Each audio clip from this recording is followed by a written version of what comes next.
Tentera Laut Diraja Malaysia kini meneliti pembelian helikopter maritim baharu bagi menggantikan Super Lynx yang telah berusia lebih 20 tahun.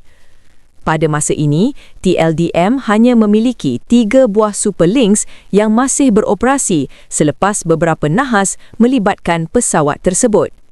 Berdasarkan sumber industri, 3 model menjadi pilihan utama, iaitu NH90 dari NH Industries, MH60R Seahawk buatan Sikorsky dan Lynx Wildcat keluaran Leonardo.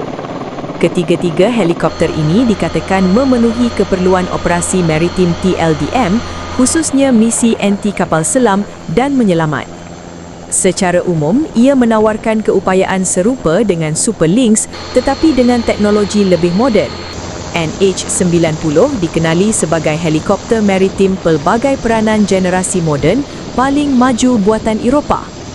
MH60R Seahawk pula sebuah helikopter anti kapal selam moden dengan teknologi terkini dan prestasi tinggi.